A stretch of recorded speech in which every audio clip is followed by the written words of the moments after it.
Hello guys welcome छ यो मेरो अर्को नयाँ भ्लगमा। आज चाहिँ एउटा दामी टिप लागेको छ है। जम्मी 5.5 किलोमिटरको कति 202 छ। जाने हो घुम्ने हो, पैसा नि आउने घुम्ने हो।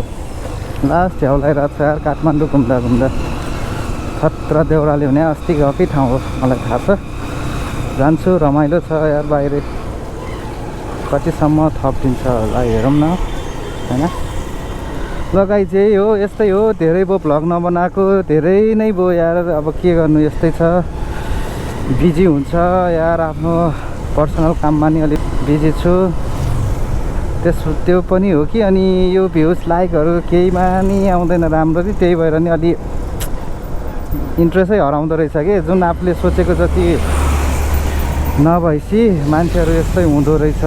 तर ठिक छ, म भिडियो बनाउन त म छोड्दिनँ ल। ठिक छ, अब यस्तै भन्दै होइन। अब म प्यासेन्जर पिकअप गरेपछि मात्र भिडियो अन गर्छु है त। बाटो अफरोड भयो भने चाहिँ गाह्रो हुन्छ। अब यतिको भयो त केही फरक परेन। उहाँ नै होला सायद। ल दिदी हजुर होइन त, उहाँ होइन कता रे?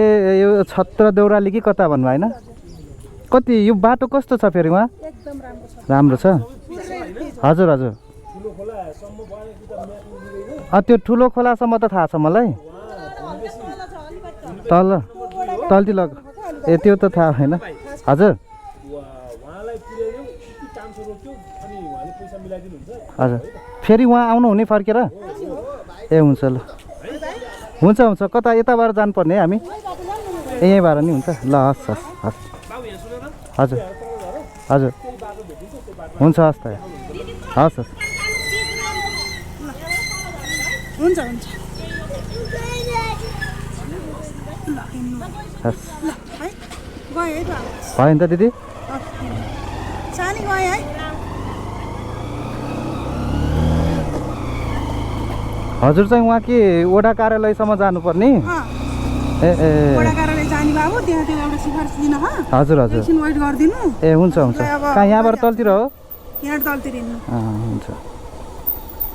कति जति टाइम लाग्ला? त्यहाँ त्यो मेरो वहाँ हजुर सिफारिस लिनलाई वहाँ पारि के वहाँ पुग्न भन्नुभएको? नै पुग्न होइन कि तपाईँलाई जुन ओडामा। हजुर हजुर। म त्यहाँ गएर कुरा गरिहाल्छु, छिटो गरिदिनु, म यसरी जाने हो भन्छु। ठिक छ ठिक छ। अनि हजुरलाई मर्का पार्दिनँ नि म। हुन्छ हुन्छ, म बस्दिउँ ल। ठिकै छ। अब यस्तो हो नि त, त्यता टिप पनि पाउनुहुन्न के अरे? हजुर के अरे हजुरलाई मैले के अरे मर्का नपर्ने गरिहाल्छु। हुन्छ हुन्छ ठिकै छ। अब हजुर नि फर्किनै पर्ने रहेछ। खाली किन आउनुहुन्छ होइन? हजुर हजुर। धुनीबेसी नगरपालिका धुनी बेसी हो। म अस्ति भर्खर नि गएर आएको थिएँ। उहाँ ओडामा जानुभएको थियो? ओडा चाहिँ गएन म होइन, त्यो ठुलो खोला छ नि उहाँसम्म चाहिँ पुगेँ म। बाटो त्यहाँसम्म त राम्रै छ। राम्रो छ पुरै, तलतिर नि राम्रो। तलतिर नि राम्रै रहेछ। रोडको गाडी आउँछ, उता बाहिर आउट गाडी आउँछ नि त। हजुर हजुर। राम्रो छ बाटो। A few moments later. ल गाइस, आज नि इनड्राइभ गर्ने क्रममा होइन, अस्ति नै आइसक्यो हो। तर यो ठाउँसम्म त आएको थिएन म। यो धुनीबेसी नगरपालिका। आज चाहिँ वडा कार्यालयनिरै छु म। एकजना हाम्रो प्यासेन्जर दिदीको चाहिँ उहाँलाई एउटा सिफारिस चाहिने भएर म यता यहाँसम्म आइपुगेँ। अनि उहाँले के भन्नुभयो भने, भाइ अब अलि टाइम लाग्छ, अब जति टाइम लाग्छ हेरेर दिउँला, एकछिन वेट गर्नु है भाइ भन्नुभयो। त्यही भएर म वेट गर्दैछु। ठिक छ, रमाइलो छ यार। नयाँ ठाउँ घुम्नुपर्छ। आज मौसम नि ठिकठाकै छ। ए कता हो र भ्यू टावर? कहाँ थियो? उहाँ जस्तो लाग्थ्यो।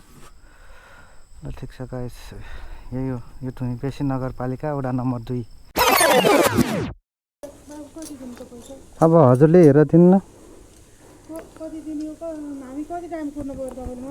म त्यहाँ लगभग 45 मिनटमै पुग्यो होला। ठ्याक्कै हामी 10:04 मिनटमा पुगेको थियौँ। चेन्ज दिनु न, चेन्ज।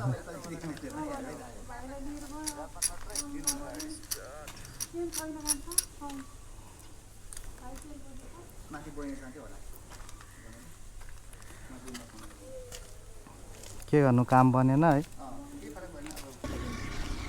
हुन्छ हुन्छ हस् दिदी ल नमान्नु है हुन्छ हुन्छ दिदी अब के गर्नु त तपाईँको काम बनेन तनाव भयो हुन्छ ल दिदी ल हस् हस्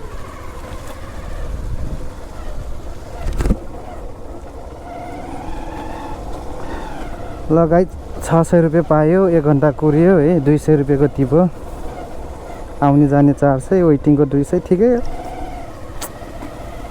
अलि काम बनायो भए खुसी भएर काम भएन बिचरा के गर्ने के यस्तो मजाले खुसी भएर जानुभएको थियो काम नबनेपछि त बोल्दा नि बोल्नु भएन अब यस्तै हो गाइस अब हामी त पैसा कमाउनु पर्ने मान्छे हो अब उहाँको बनेन ठिकै छ जे होस् मलाई राम्रै दिनुभयो पैसा